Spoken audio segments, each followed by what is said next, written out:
She froze in the cold creek water when the sound behind her didn't belong to the wind, and by the time she looked up, he was already watching. The water slipped around her ankles, sharp and steady, when a dry branch snapped uphill. Iris turned too fast, breath catching, her hand gripping the rock beside her. He stood there, hat low, unmoving, like he'd been there longer than he should have been. The air didn't shift, neither did he, and for a second, neither did she. Would you have spoken, or stayed silent? The light had gone soft by the time Iris Bennett reached the creek. Up in the hills north of Dry Mesa Ranch, the air carried less dust, though the ground still held the memory of heat. Pine trees stood thin and tall along the ridge, their shadows stretching long across the rocks. The water moved slow over stone, clear enough to show the pale sand beneath. Iris set her ledger satchel down beside a flat rock she had come to know well. The strap left a faint line across her shoulder when she slipped it off. She rolled her sleeves first, careful with the buttons, then sat and pulled off her boots one at a time. The leather was stiff from long days. She lined them side by side, toes pointing toward the trees, the way she always did. For a while she did nothing, just sat there. The creek moved around a bend, the sound steady, not loud enough to fill the silence but enough to hold it together. Wind passed through the pines above her, a thin, restless whisper. She lowered her feet into the water. The cold came quick, sharp at first, then settling into something cleaner. Her shoulders dropped without her telling them to. She leaned back on her hands, closing her eyes just long enough to feel the air on her face. No voices, no ledgers, no one waiting for her to answer something she hadn't yet been asked. She stayed like that, letting the quiet take shape around her, until the last of the sun slid behind the ridge and the light turned a dull bronze. That was when she heard it. A small sound. Out of place, not the creek, not the wind, something dry. A branch, maybe. Stepped on, not broken clean. Iris opened her eyes. Her body stilled before her mind did. Her feet stayed in the water, but her fingers pressed into the rock beneath her as she turned her head toward the slope above the creek. There, between two pines, stood a man. He was not close. Far enough that the space between them felt real. Close enough that she could see the shape of him clear against the fading light. Tall. Still. One hand rested against the brim of his hat, holding it in place against the wind. He was looking at her, not in a glance that had just arrived, not the kind that slipped away once it had been caught. He had already been there. Long enough that the moment stretched. Iris moved then, not fast, not clumsy. She reached for her coat, where it lay folded beside her, and pulled it across her shoulders, the fabric catching for a second on her arm. Her feet came out of the water, leaving a thin trail as she set them on the rock. She did not speak. Neither did he.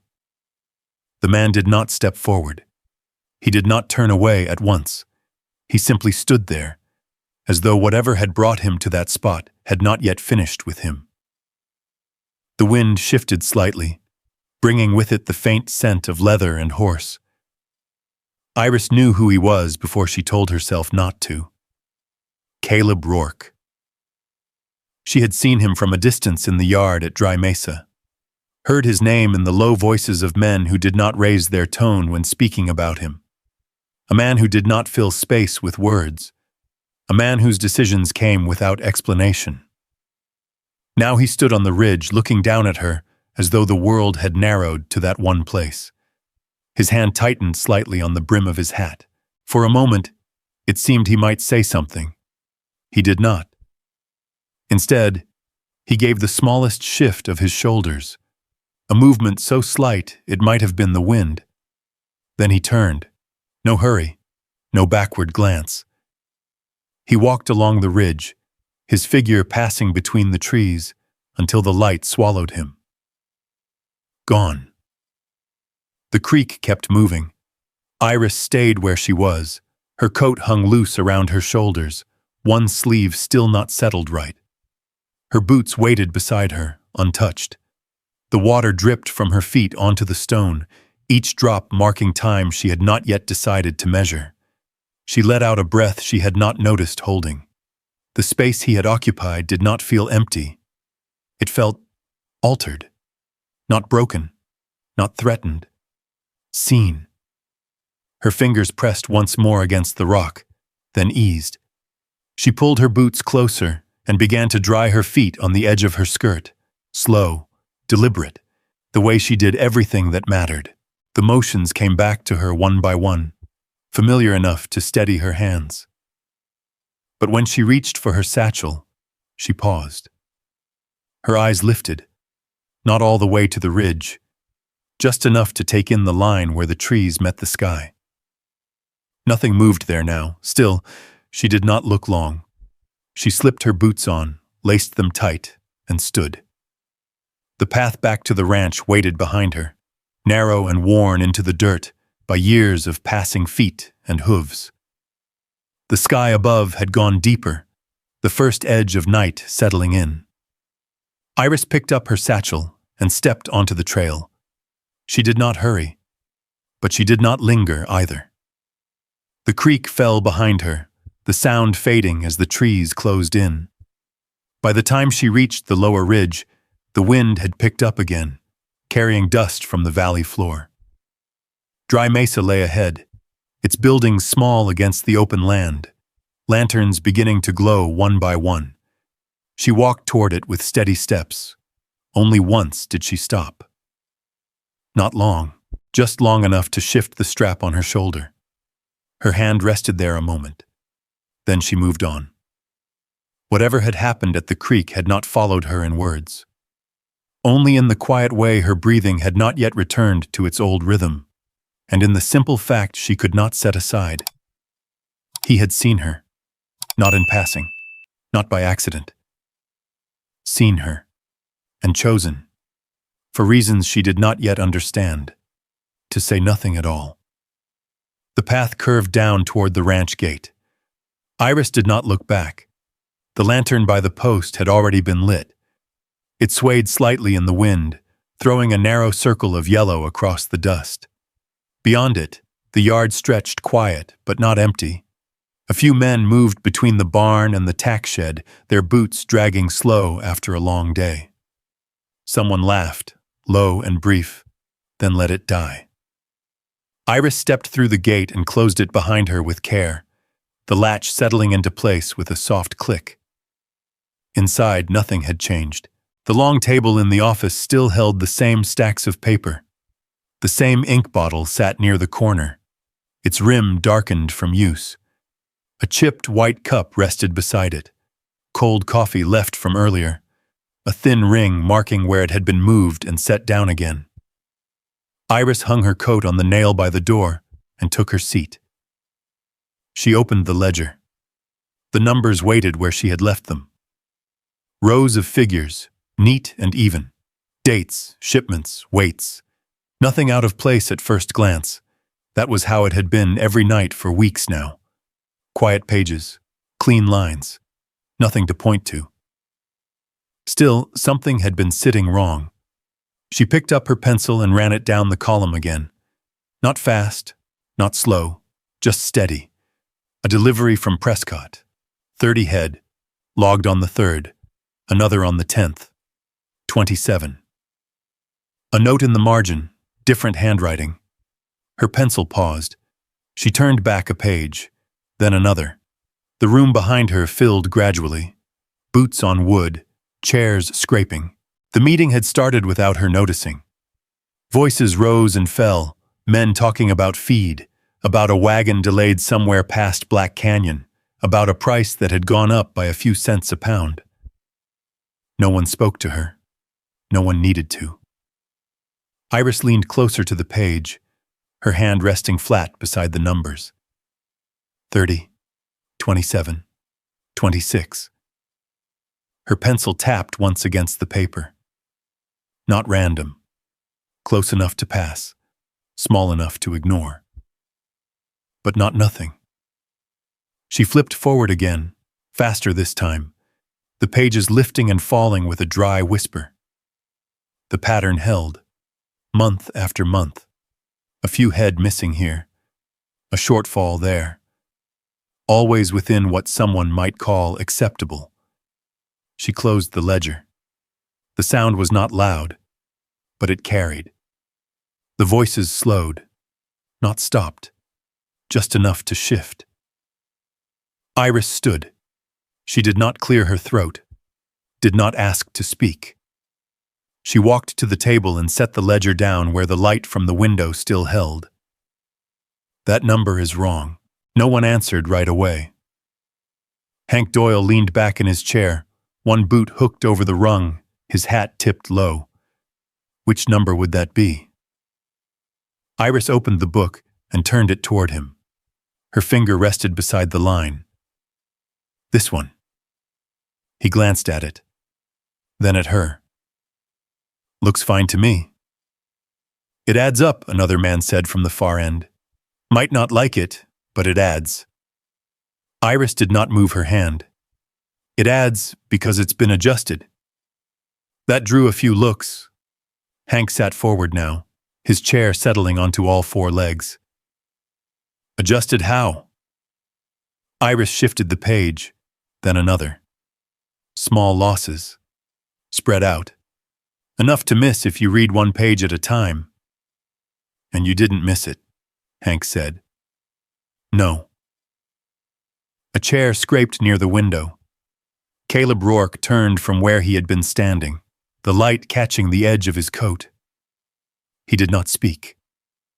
He walked to the table, each step measured, and stopped beside the ledger. He did not look at Iris. He looked at the numbers. For a long moment, nothing moved. The room held still around him. Even the men who had been talking before seemed to forget what they had been saying. Iris felt the space between them without turning her head. Caleb turned a page, then another. His hand rested flat against the paper, as if feeling for something beneath it. When he spoke, his voice was low. Show me. Iris did not hesitate. She moved the ledger closer, pointing to the entries, not explaining more than needed, not repeating herself, just showing.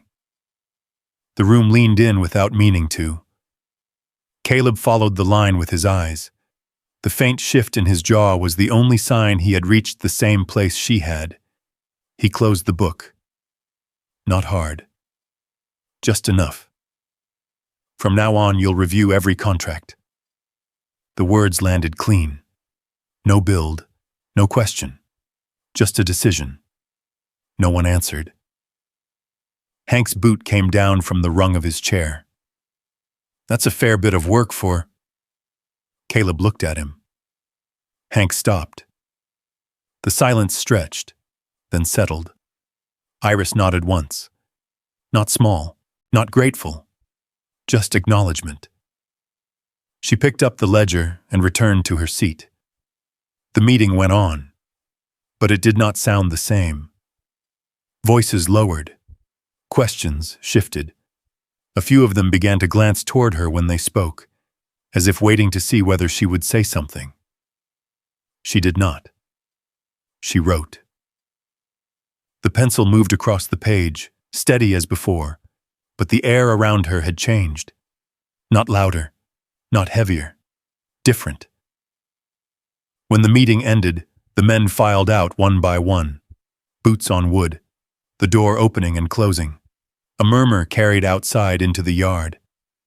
Iris remained where she was, finishing the line she had started. A shadow fell across the table. She did not look up, not at once. When she did, Caleb was standing there, closer than before, close enough that she could see the dust along the edge of his sleeve, the crease where his glove had been folded and tucked into his belt. He was not looking at her. He was looking at the ledger. For a moment, she thought he might speak again. He did not. He gave a slight nod. Not approval. Not dismissal. something in between. Then he stepped back, turned, and left. The door closed behind him with a quiet sound. Iris sat still for a long moment after. Her hand rested on the page, her fingers lightly touching the numbers she had marked. Outside, the wind picked up again, pushing dust across the yard. Voices carried faintly, low and uneven. Inside, the room felt larger than before. Not because anything had been added, because something had shifted. Iris closed the ledger and drew it closer. When she stood, she did not rush. But as she reached for her coat, she caught the look from the far corner of the room. One of the men still lingering by the door. His eyes moved away when she met them. Not dismissive, not indifferent. Measuring. Another voice outside, quieter, too low to make out the words. Iris slipped her coat on and stepped into the night. The lantern by the gate still burned. This time, when she passed beneath it, she felt the light settle on her a moment longer than before. Not unseen, not unnoticed, and not entirely welcome. She kept walking. The dust shifted under her boots. Behind her, the office door closed. Ahead, the ranch stretched wide and open, holding its breath around something that had only just begun.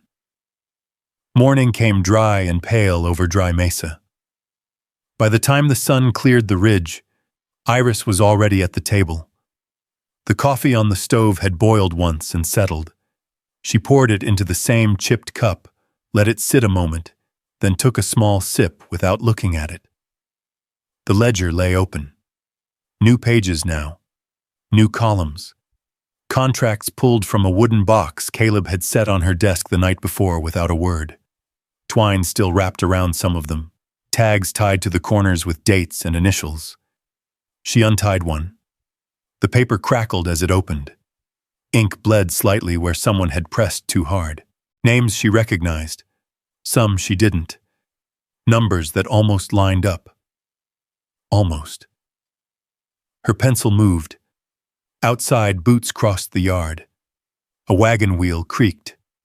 Someone called for a hammer. The ranch had its rhythm back, steady as ever, but it felt tighter, as if something unseen had been pulled a notch closer. By mid-morning, the first man came in. He stood by the door, hat in hand, shifting his weight from one foot to the other. He said, "I should bring this to you." Iris looked up, took the folded receipt, nodded once. No conversation. He left.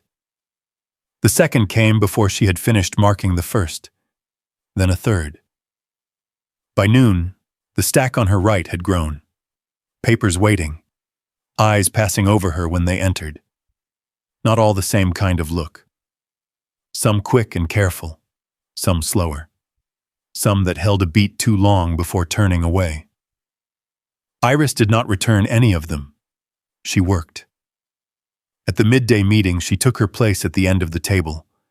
No one told her to sit there. No one asked her to move. The talk began the same way it always had. Feed, water levels, a shipment expected 2 days late. Hank Doyle leaned forward, one hand flat on the table, voice steady but edged. "We can't keep pushing deliveries back. Folks up north aren't going to wait on us to get our numbers straight. They'll wait if the numbers are right," someone else said. Hank let out a breath through his nose. "Numbers don't mean much if the cattle ain't there to match 'em." A few heads turned toward Iris. She did not lift her eyes right away. She finished the line she was marking, set the pencil down, then looked up. "The cattle are there," she said. "They've just been counted twice in the wrong place." Silence again. Not the first kind. Not surprise. This one had weight. Hank's jaw shifted. "You saying we've been running this place wrong?" "I'm saying it hasn't been running clean." A chair creaked near the window. Caleb stood there, same as before, hands behind his back, not moving, not speaking. Hank looked toward him, just a flick of the eyes. Caleb did not return it. The room settled. "Show it," Hank said, not as loud this time. Iris turned the ledger, pointed. "Let the page speak. No extra words, no defense, just the numbers." A long breath moved through the room. Not relief, not agreement. Something closer to acceptance. The meeting went on, but from that point, the questions shifted. They came to her. Not all at once, not willingly. But they came. When it ended, the men stood slower than before. Papers gathered. Chairs pushed back with less noise. One of the younger hands lingered by the door. He looked at Iris, then down at the floor. Didn't know it could be read that way. "It reads the way it's written," she said. He nodded once and left. Outside, the wind had picked up again, dragging a thin line of dust along the fence. Iris stayed at the table, stacking the papers into order. She felt it before she saw it. That pause, that space behind her. She didn't turn right away. When she did, Caleb was standing at the far side of the room. Not close, not distant. Watching. Not her hands, not the papers. Her. For a moment, neither moved. Then he stepped forward, set another bundle of contracts on the table, and slid them toward her. Those two. His voice was the same. Flat. Certain. Iris rested her hand on the top sheet.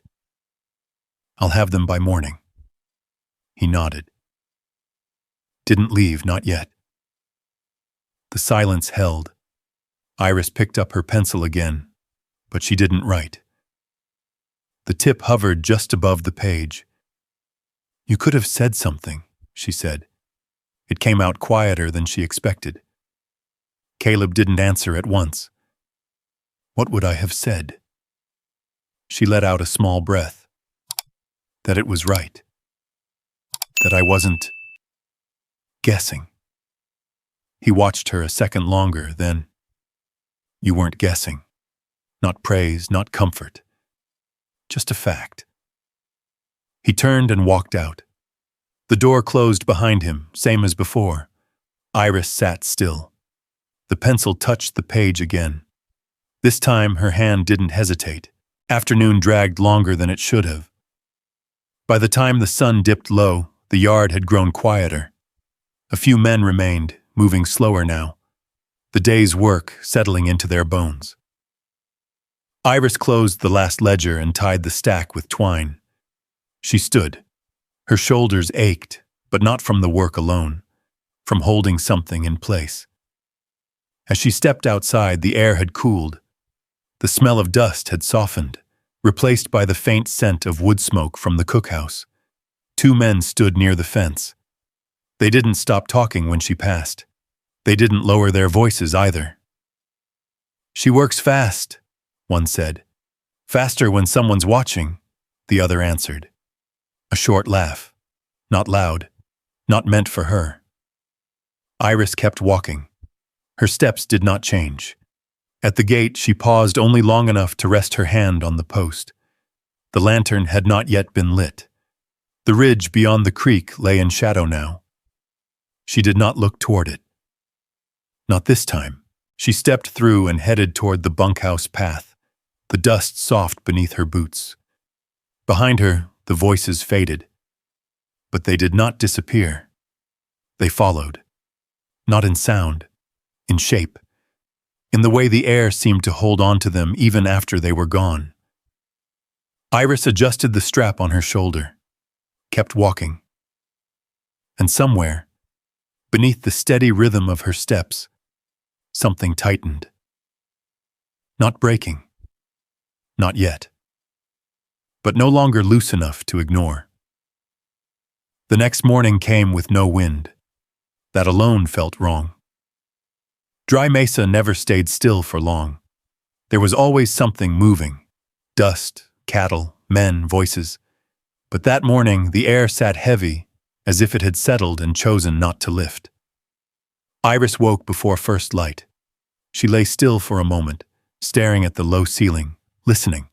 No footsteps outside yet, no clatter from the cookhouse, just the faint creak of wood adjusting to the night's cooling. She swung her legs over the side of the bed and sat there, hands resting on her knees. Something in her chest had tightened overnight. Not sharp, not painful, just present. She dressed without thinking much about it.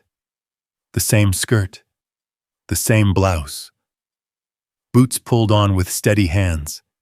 She braided her hair tight, then paused, fingers resting at the end of it. For a second, she considered leaving it loose. She didn't. By the time the sun edged over the ridge, she was already outside, crossing the yard. The office door stood open. Inside, the ledgers waited.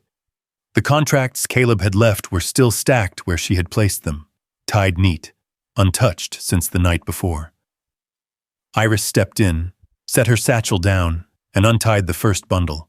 Her pencil moved, numbers lined up, then didn't. A figure scratched out and written again. A shipment marked received but never signed off. Ink that didn't match the rest of the page. Her jaw set slightly. Outside, the ranch began to wake. Boots on dirt, a gate swinging open, someone calling for a horse. The rhythm came back, but it didn't settle the tightness. By mid-morning, the first comment reached her ear clear enough to hold shape. She checks everything now. Has to, I suppose. A pause, or maybe she just likes being looked at. The voices didn't stop when she stepped into the doorway. They didn't need to. Iris stood there long enough for the words to land, then walked past them without a glance. Her steps didn't change, but her breath did, shorter, just enough. Back inside, she closed the ledger harder than she meant to. The sound snapped through the room. She rested her hands on the table, fingers spread flat against the wood. For a moment, she stayed that way. Then she picked the book back up. Worked. The day stretched. Each hour added weight, not from the work, but from what followed it. The looks, the pauses in conversation, the way silence formed around her instead of including her. At noon, the meeting ran longer than usual. Arguments came faster. Voices edged higher. Iris spoke when needed. No more. No less. Caleb listened. That was the only word for it. He didn't lean toward her. Didn't stand beside her. Didn't quiet the room when the tone shifted. He listened. And when she spoke, he waited. Just long enough that everyone else had to as well. It wasn't protection. It wasn't distance either.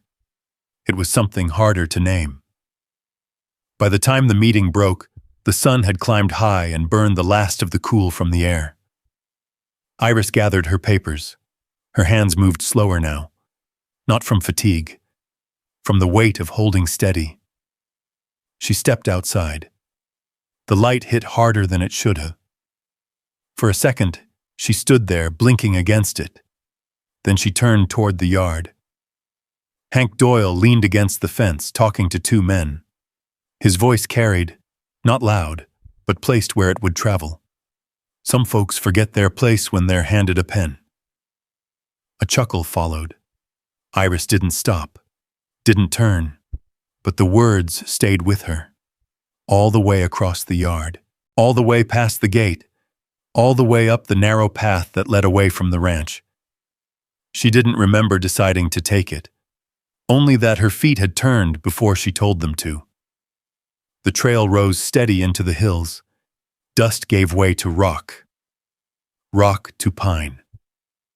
The air shifted as she climbed, thinning, cooling. Her breathing evened out. Not calm, just clearer. She didn't stop until she reached the bend where the creek came back into view. The same water, the same stones. Nothing had changed. That was why she had come. Iris stepped down toward the edge and sat on the flat rock without removing her boots this time. She leaned forward, elbows on her knees, looking at the current. The sound filled the space around her. No voices, no eyes. For a while that was enough. She let the quiet stretch, let the tightness in her chest loosen just enough to breathe through it. Then a shift. Not sound, at first. Something in the air. The same way she had felt it before. Iris didn't turn right away. Her fingers pressed lightly into her sleeves. Then she lifted her head. He stood on the trail again. Closer this time. Not on the ridge. Not hidden. Caleb Rourke. He had stopped the moment he saw her, one hand still near the reins of his horse, the other resting at his side. He didn't move forward, didn't speak, just stood there, as if the distance between them had already been measured and agreed upon. Iris looked back at the water, not at him. Her voice came first. I didn't expect anyone to follow. I didn't. His answer was immediate. Quiet. She let that sit. The creek moved between them. Steady. Unbothered. I come here sometimes, he said after a moment. Didn't know you did too. Iris nodded once, though he couldn't see it from where he stood. Silence again. Longer this time. She pushed herself to her feet, brushed her hands against her skirt, though there was nothing to clear. Caleb turned his face slightly away. Not far. Just enough. I'll head back, he said. He didn't. Not yet. Neither did she. The space held. Tightened. I kept distance, he said. The words slower now. Figured it was better that way. For who? The question came out before she softened it. Caleb didn't answer right away. For you, he said finally. Iris let out a small breath. Not quite a laugh. You don't get to decide that. He looked at her then, fully. Not through her, not past her, at her. The kind of look that didn't shift once it settled. I know. It wasn't an argument. It wasn't defense, Joe. Just acknowledgement.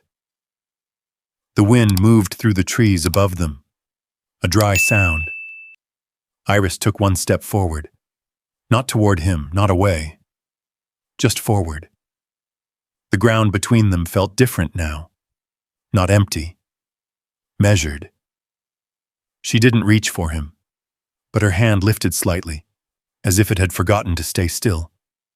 Caleb's gaze dropped to it, then back to her face. Neither moved further. Not yet. But neither stepped back either. The creek kept running, unchanged, between what had been and what no longer could be ignored. The creek did not change. The water kept moving the same way it always had, slipping over stone, catching light where it could, then letting it go. The trees stood quiet above them, holding the air still. Iris lowered her hand. Not all the way, just enough that it rested at her side again. Caleb didn't move closer, but he didn't step back either. That was what settled it. Not words, not promises, the fact that neither of them turned away. After a while, Iris bent to pick up her satchel. The leather strap brushed against her fingers, familiar, grounding. She slipped it over her shoulder and looked once more at the water. Then she turned. Caleb stepped aside to give her the path. Not in front of her, not behind, beside. They walked back down the trail without speaking. Boots on dirt. The sound steady, even. Once or twice their steps fell into the same rhythm without trying. At the edge of the ridge where the ranch came back into view, Caleb stopped. I'll head in first, he said. Iris nodded. He didn't look at her again before walking on.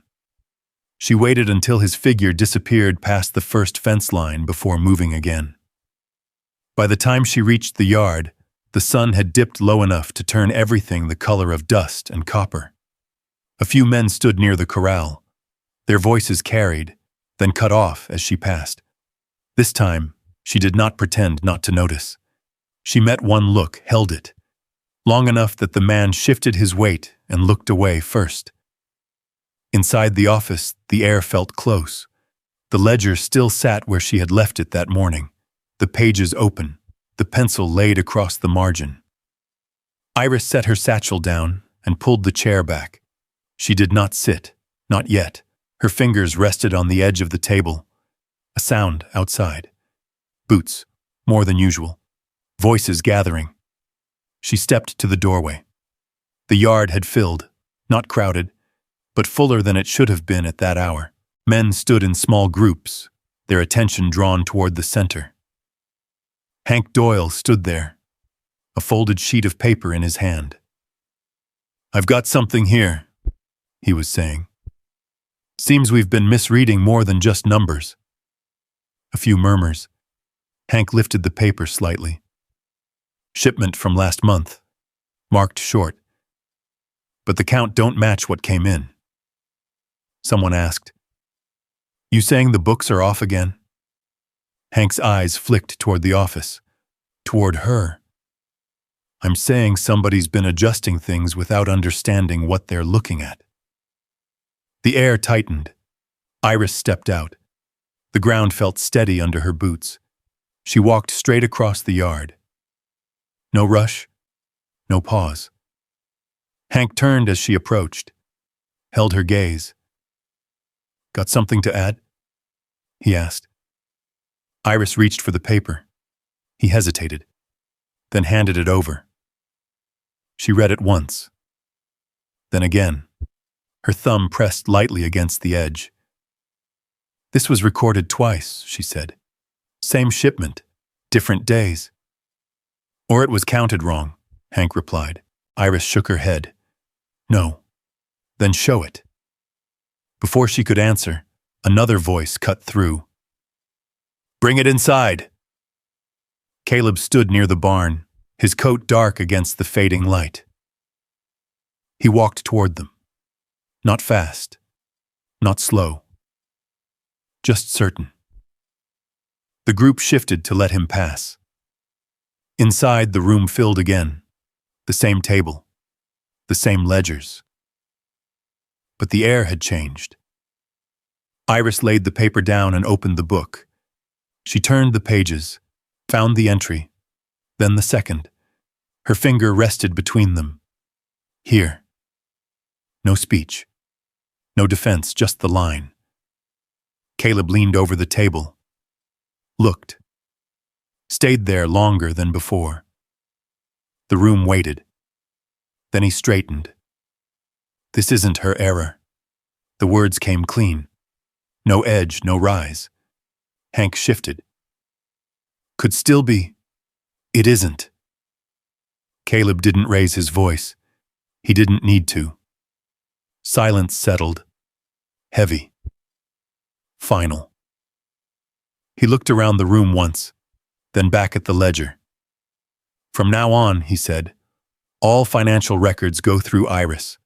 No hesitation, no explanation, just the decision. Hank's jaw tightened, but he said nothing. No one did. The meeting broke slower than usual. Men left in small groups, quieter than they had come. The door closed, and the room emptied. Iris remained by the table, her hand still resting near the page. Caleb stood across from her. For a moment, neither spoke. The last light from the window stretched across the floor, catching dust in the air. I won't hide you, he said. No preamble, no softening. Iris looked at him. He held her gaze. I won't promise easy, he added. She nodded once. That was enough. I don't need easy, she said. I need to stand where I choose. A beat passed, then another. Caleb gave a small nod. Not agreement. Recognition. That night, the ranch settled the way it always did. Lanterns lit, doors closed. The wind came back, soft at first, then steady. Iris finished the last of the entries before stepping outside. The yard lay quiet now, empty.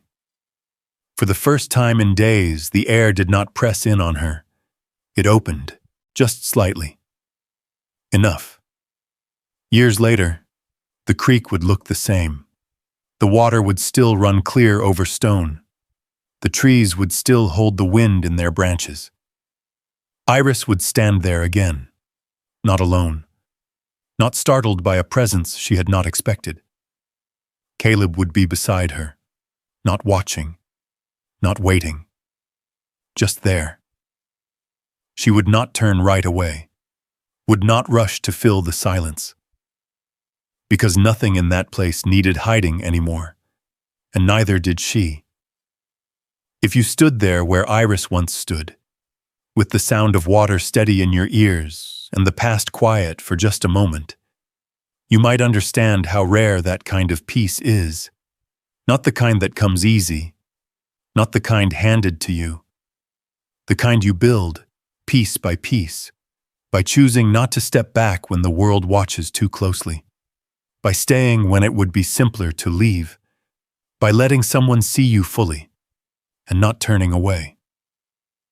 Iris didn't find her place because someone made room for her. She stood there until the ground beneath her settled and held. And Caleb, he didn't change who she was. He chose to stand where she already belonged. Maybe you've had a moment like that, a place where you could have hidden, but didn't. Or maybe you're still waiting for it. If so, tell me, would you have walked away that day at the creek, or stayed? There are more stories like this waiting just ahead. Quiet ones, strong ones, the kind that stay with you long after they're told. And if you're still here, you already know where to find them.